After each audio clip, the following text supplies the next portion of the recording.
Students of 10th class chapter आपका चल रहा था, सेकंड चैप्टर था जिसका टाइटल था एसिड, बेस एंड साल्ट्स।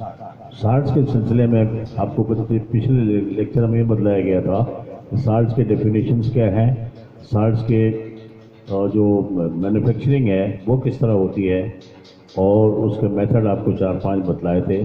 और ये कहा था कि इसके सिलसिले में अब इसके यूजेस जो है वो आपको बतलाता हूँ। तो साल्ट जो है वो सिर्फ यूज़ आपको टेबल साल्ट यानी कि खाने में इस्तेमाल नहीं होता, बल्कि ये मुख्तलिफ साल्ट जो है वो केमिकल की मैन्युफैक्चरिंग में और केमिकल इंडस्ट्रीज़ में यूज़ किए जाते हैं। उसकी टाइटल, उसका जो क्वेश्चन बनेगा what are the uses of salts, उसमें इसका जवाब जब आप लिखेंगे, आंसर लिखेंगे, तो उसका पहला टाइटल लिखेंगे आप एंशंट मेथड यानी कि पुराना मेथड। इसमें मैं उसको डिक्टेट करा रहा हूँ, सुने 2-4 लाइनें, ज़्यादा नहीं है। Food preservation keeps food from spoiling and allows it to be stored for taste और later use. Ancient method for preserving include drying fruits and vegetables, salting, boiling etcetera.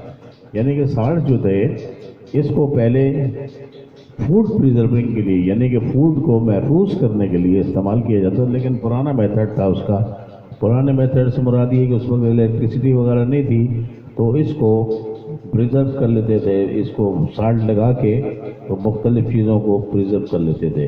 दूसरा मेथड जो है वो अब मॉडर्न मेथड जो है उसमें salt के जो है ज़रा उसमें वैरायटी आ गई है, तो उसको महफूज करने के लिए मिसाल के तौर पर मैं पढ़ रहा हूँ, ज़रा आप इसको नोट करते जाएं, फिर इसकी वो भेज देंगे आपको photo. Today methods for preserving food also include the addition of preservatives. Food को महफूज रखने के लिए प्रिजर्वेटिव्स यानी ऐसी केमिकल्स भी इस्तेमाल किए जाते हैं जिससे वो फूड जो है वो महफूज हो जाती है। There are inhibitors of physical and chemical processes that cause food to spoil। बहुत सी चीज़ें ऐसी होती हैं जब उसकी मैन्युफैक्चरिंग शुरू होती है तो ये फूड जो है वो स्पाइल होनी शुरू हो जाती हैं। Many foods are grown or produced in one location and then sent across the country or even overseas। बहुत सी फूड्स जो है किसी इलाके में बनाई जाती हैं, तैयार की जाती हैं, लेकिन उसको मुल्क में भी और मुल्क से बाहर भी भेजा जाता है। ये एक कमर्शियल मतलब एक ट्रेड भी है और इसकी ज़रूरत भी है, सारी दुनिया में ये हो रहे हैं, फूड इधर उधर से भेजी जाती हैं। अच्छा, many salt such as sulphides and benzoates are being used in food for thousands of years. बहुत सालों से, हज़ारों सालों से ये केमिकल जो है, ये साल्ट जो है ना, वो इस्तेमाल किए जा रहे हैं। बस इसके ये यूजेस में यही सवाल मुकम्मल था, तो ये साल्ट का ये यहाँ तक जिक्र मुकम्मल हो गया। अब इसका नया टॉपिक है साल्ट से रिलेटेड, लेकिन नया टॉपिक इसका ये बनेगा कि what are the types of salts, यानी कितने टाइप्स के साल्ट्स होते हैं। जैसे कि मैंने आपको पहले उसकी फॉर्मेशन में बतलाया था, 4-5 मेथड होते हैं इसको साल्ट्स बनाने में। एक न्यूट्रलाइजेशन मेथड होता है, एक में जो है उसका कार्बोनेट यूज़ करते हैं, एक में साल्ट और प्लस साल्ट, डबल साल्ट का भी मेथड है, वगैरह वगैरह। उस लिहाज से फिर इनके नाम दिए गए हैं बाकायदा। इसमें क्वेश्चन बनेगा what are the types of salts. इसमें ये क्वेश्चन, इसमें आंसर इसका ये होगा, इसका वो फोटो भेज देंगे आपको, स्क्रीनशॉट, वो बनेगा नॉर्मल साल्ट। एक नॉर्मल साल्ट होता है और उसकी डेफिनेशन अभी आपको बतलाते हैं, पहले नाम सुन लीजिए। एक तो नॉर्मल साल्ट हो गया, दूसरा है एसिडिक साल्ट, तीसरा बेसिक साल्ट। ये 3 टाइप्स के साल्ट्स होते हैं। ये इसके फार्मूले से इसमें इंडिकेट हो जाएगा कि इसमें नॉर्मलाइजेशन है या एसिडिटी है या बेसिसिटी है। इसकी डिटेल आपको बतलाते हैं। पहले आपको नॉर्मल साल्ट या न्यूट्रल साल्ट भी इसको बोलते हैं, इसको मैं पढ़ के आपको इसकी बतलाता हूँ, फिर इसकी मैन्युफैक्चरिंग के लिए, इसकी फॉर्मेशन के लिए जो फार्मूला है, जो इक्वेशन है, वो भी बतलाता हूँ।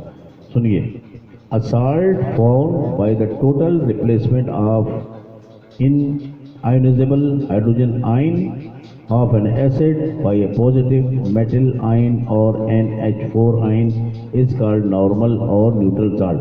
जैसा कि आप जानते हैं कि जितने भी साल्ट होते हैं मोस्टली साल्ट्स के अंदर एसिड में मोस्टली एसिड्स के अंदर हाइड्रोजन ज़रूर होता है और उसके मुख्तलिफ उसकी क्वांटिटी होती है, कभी 1 होता है कभी 2 होता है। तो उसमें वो कहता है कि salt form by the total replacement of hydrogen, जब आयन जो है वो टोटल रिप्लेसमेंट हो जाए उसकी अगर पॉजिटिव मेटल से, तो वो ये नॉर्मल या न्यूट्रल सॉल्ट कहलाता है। अच्छा, these salts are neutral to litmus. Litmus आप जानते हैं ना, लिटमस पेपर जो इंडिकेटर्स होते हैं एसिड को बेस को जांचने के लिए, एग्जामिन करने के लिए कि कौन सा लिटमस पेपर है, वो 2 होते हैं, आपको बताए भी थे लैब में प्रैक्टिकल करके।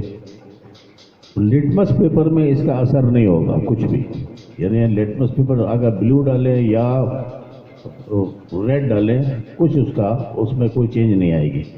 उसके बाद they have no action on blue और red litmus paper. The such salts when dissolved in water produce strong acid and a strong base, therefore resulting solution is neutral.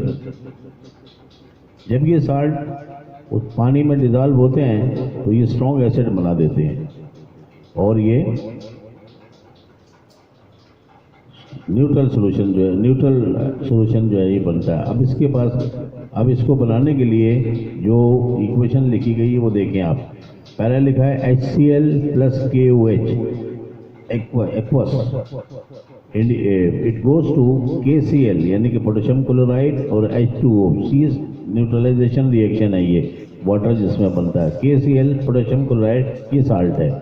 ये कौन सा साल्ट है? Normal salt. एक और example देखिए, hydrochloric acid के साथ करेंगे 2NaOH, ये भी न्यूट्रलाइजेशन रिएक्शन है कि जिसमें बेस और एसिड जब रिएक्ट करते हैं तो न्यूट्रलाइजेशन रिएक्शन होता है और साल्ट फॉर्मेशन होती है और वो भी बनता है, पानी भी बनता है। तीसरा HNO3 देखें, HNO3 में इसके बाद NH4OH यानी कि एमोनियम हाइड्रोक्साइड, ये भी न्यूट्रलाइजेशन रिएक्शन है।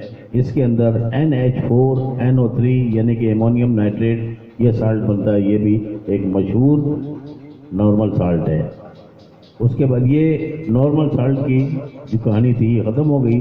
उसके बाद आपको बतलाते हैं कि एसिडिक साल्ट क्या होते हैं। एसिडिक साल्ट में होता है salt form by partial replacement of.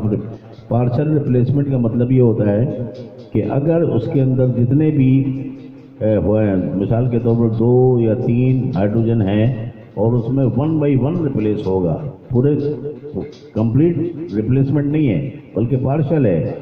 पहले हिस्से में एक जाएगा, दूसरे हिस्से में दूसरा जाएगा, तीसरे में तीसरा जाएगा। ये पार्शियल रिप्लेसमेंट हाइड्रोजन आयन की जो होती है वो किसी पार्शियल रिप्लेसमेंट बतला रहा था। पार्शियल रिप्लेसमेंट होती है जिसकी वजह से एसिडिक साल्ट जो है वो वजूद में आते हैं। इसके लिए 3-4 इक्वेशंस हैं, एक मैं लिखवा रहा हूँ आपको, उसका फोटो भेज देंगे आपको। H2O4 plus KOH। अब ये देखिए हाइड्रोजन इसमें 2 है तो पार्शियल रिप्लेसमेंट का मतलब ये हुआ कि एक हाइड्रोजन रिप्लेस होगी और आंसर इसका आएगा KHSO4 plus H2O। उसके बाद अगला जो है बेसिक साल्ट्स आते हैं। अब तक आपको 2 बताए ना हमने, नॉर्मल साल्ट्स, एसिडिक साल्ट्स और तीसरा है बेसिक साल्ट। बेसिक साल्ट्स के मायने क्या होते हैं? बेस की जो निशानी है आप लोगों को बतलाई गई थी, जिसके अंदर हाइड्रोक्सिल ग्रुप होता है वो बेस होते हैं। अब वो उसकी ज़्यादा इसमें हाईलाइट हो गई है। The salts form by the incomplete neutralisation of polyhydroxy base. अब ये पॉलीहाइड्रोक्सी के मायने ये होते हैं कि हाइड्रोक्सिल ग्रुप है इसमें मगर ज़्यादा हैं, मोर देन 2, मोर देन 3 इस तरह के होंगे आपको। और इसके अंदर incomplete neutralisation are called basic salt. अच्छा, बेस है more than 1 hydrogen of OH group. OH group जो है ये हाइड्रोक्सिल ग्रुप कहलाता है, आर कॉल्ड पॉलीहाइड्रोक्सी बेस। इसकी प्रिपरेशन में जो इक्वेशन इन्वॉल्व हो रही है मैं पढ़ के बताता हूँ आपको। एल्युमिनियम हाइड्रोक्साइड यानी AlOH whole twice plus HCl آپ دیکھ لیں اس میں سارے سالٹ جتنے بھی بن رہے ہیں سب کے اندر ہائیڈروجن، سب کے اندر ایسڈ اور بیس ان کا عمل دخل ہے، اور ان کی وجہ سے یہ کہیں پر کمپلیٹ نیوٹرلائزیشن ہوتی ہے، کہیں پر انکمپلیٹ ہے، اور اس کے بعد پھر اس کا رزلٹ آتا ہے۔ اب اس میں دیکھیے aluminium hydroxide plus HCl goes to aluminium hydroxide Cl، یعنی کہ یہ Cl بھی لگ گیا اس کے ساتھ تو یہ کلورائڈ بن گیا، aluminium hydroxy chloride plus H2O۔ اس کے بعد دو اور اس میں بنا لیں آپ زنک ہائیڈروکسائڈ ZnOH وولٹوائز plus HNO3 goes to ZnOHNO3، یعنی کہ اس کی جو OH یعنی کہ ہائیڈروکسل گروپ ہے وہ پارشل ریپلیسمنٹ ہو رہی ہے اس کے اندر بھی، پہلے دو تھے اس کے اندر OH گروپ تو اس میں سے ایک ریپلیس ہو گیا، ایک باقی رہ گیا۔ یہ آپ کو 3 میتھڈ بتلائے گئے، یعنی کہ ٹائپس آف سالٹس میں بیسک سالٹ، ایسیڈک سالٹ، اس سے پہلے شروع میں سب سے پہلے نارمل سالٹ تھا، ان کی ڈیفینیشن، ان کی فارمیشن اور جو اس میں ایکویشن انوالو ہوتی ہے وہ سب۔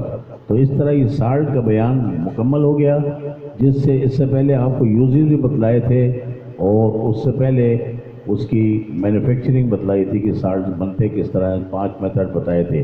تو اب جو ہے اگلے لیکچر میں انشاءاللہ میں آپ کو پی ایچ کے بارے میں بتلاؤں گا کہ پی ایچ کیا چیز ہوتی ہے، اس کا کیا رینج ہوتا ہے، یہ کیا چیز انڈیکیٹ کرتی ہے۔ آپ بھی اپنے بک کھولیں گے نا جب آپ چیپٹر نمبر 2 کی، اس میں پی ایچ کا جہاں ٹائٹل آئے گا اس کو ریڈنگ کریں آپ، تاکہ تھوڑی بہت آپ کے تھوڑی جانکاری رہے گی تو پھر آپ کو سمجھ میں آ جائے گی۔ انشاءاللہ اگلے لیکچر میں آپ سے پھر ملیں گے۔ اپنا بہت خیال رکھیے، کورونا سے لڑیں، ڈریں نہیں، اور گھروں میں رہیں، اور اپنا اور اپنے والدین کا اور اپنے پیرنٹس کا بہت خیال رکھیں۔ Stay home, stay your self. Thank you very much.